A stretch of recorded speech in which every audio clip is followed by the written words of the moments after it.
While we sit and talk here, a man by the name of Leonard Peltier, who is an indigenous person, what they call an American Indian, sits in jail for 17 years. For 17 years. Martin Luther King's people came here as slaves, yet he was going to jail for his rights.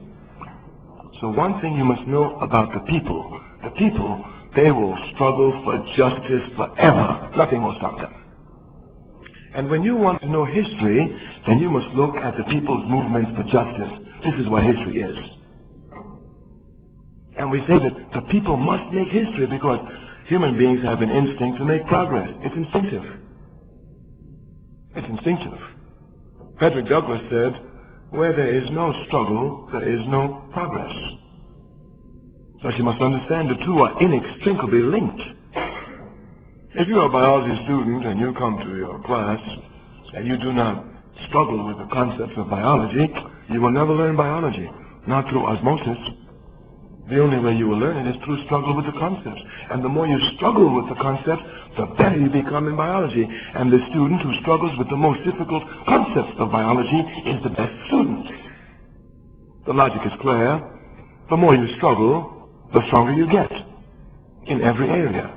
Thus, a conscious human being does not run away from struggle, but runs to struggle. So the people who are instinctively strugglers, the conscious element of the people run to struggle, not away from struggle. Thus, history is made in struggle, either consciously or unconsciously. You must not think that because somebody's in struggle, they know what they're fighting for. Not at all. Not at all. Many young men in this country went to fight in Vietnam, and today they didn't know why they went to fight.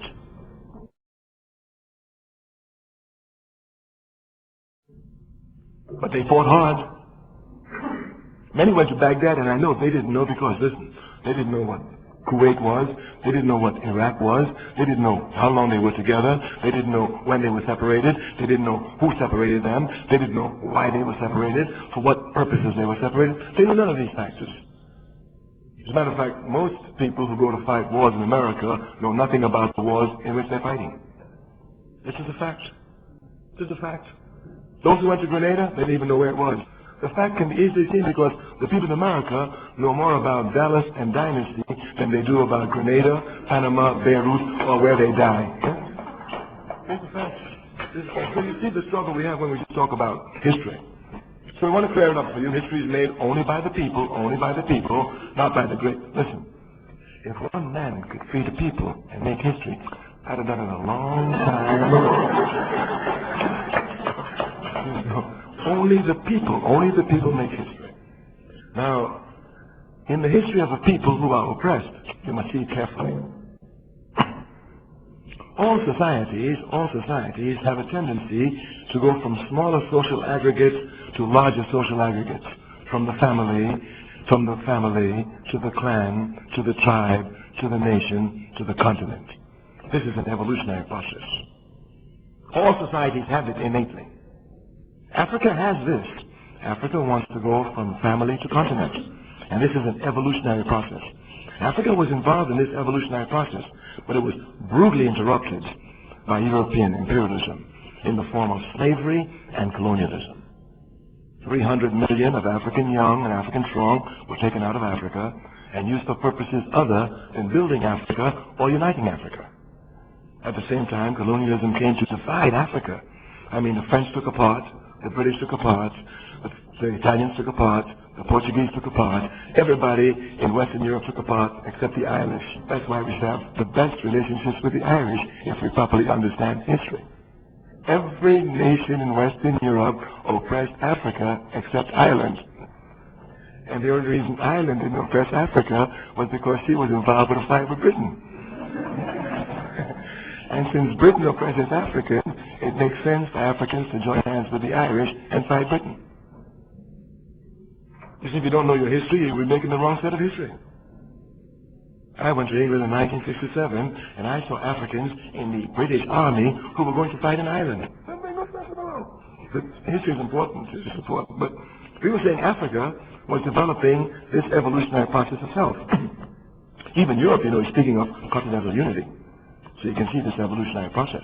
But Africa's process was interrupted. Now, since the evolutionary process was interrupted, one must not think that the people in Africa have forgotten about Africa or the need for African unity.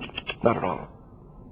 We tell you, after all American imperialism have done to the native people in this country, they're still fighting. This Africa, which was her evolutionary path was interrupted, she still feels unity, and she will have unity. But since the evolutionary path to unity, to unification, was interrupted, the only way Africa can arrive at unity is through revolution. So you must understand, the call for revolution is not the call of the wild. It is a scientifically, historically determined call. Our movement to unity has been interrupted. This is an evolutionary movement. All people seek it. It has been interrupted in an evolutionary process.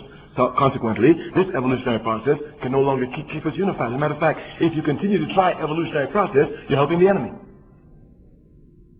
It is only a revolutionary process that will now come to unify Africa.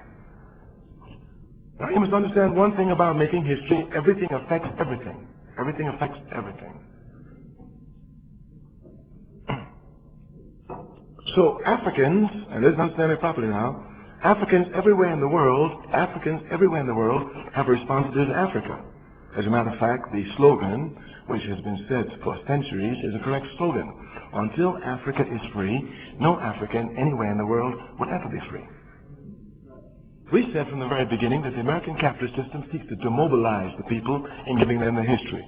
We gave some examples. What it does to Africans in America is debilitating. I mean, it's debilitating. I mean, Africans in America, not only do they not know anything about Africa, do not want to know anything about Africa. I told you that the viciousness of the capitalist system was not just in presenting history, but in making the people not want to understand history. The reflections can be seen anywhere. I'll just give you one example. Everyone in this country, except the indigenous people, is an alien. Everyone except the indigenous people. Don't get confused. I saw Bush the other day talking about these aliens from Haiti. You're the biggest alien in the country. Give me a break. Come on, you're not an alien. These aliens come from two continents, Africa and Europe, speaking generally. Now listen to me carefully. Every European who got on a boat coming to America did so voluntarily. Every one of them. Even the indentured servants had a choice to stay in jail in Europe, become indentured servants in America, or not. And they chose. And every European who got on the boat coming to America thought that they were coming to a better, however they defined it, to a better life. All of them. Even so that you can look and see some were fleeing religious persecution. Some were fleeing economic exploitation. Some, we said, were fleeing jails. No African no African got on a slave ship voluntarily. And anyone who knows anything about the slave ship knows this is one of the worst holocausts that humanity has ever seen. Every African who got on that ship was dragged through one of the worst sea trips that humanity has seen. And today, after all they've done, built America with their sweat, they are still treated like dogs, shot in the streets. I mean, police whoop them and put it on television. Nobody does nothing about it. So if you just look now, let me tell you something, I know that all people are equal. I know that. Nobody will confuse me here. So if you look at equality, it seems to me that those people who voluntarily left their home and found a better life in America, however they defined it, should be happy and not even think too much about where they came from. And those people who were dragged out from their homes, went through hell, and are still living in hell, will be the first ones to be looking back at their homes. This seems only normal and logical to us. Yet it's complete reverse.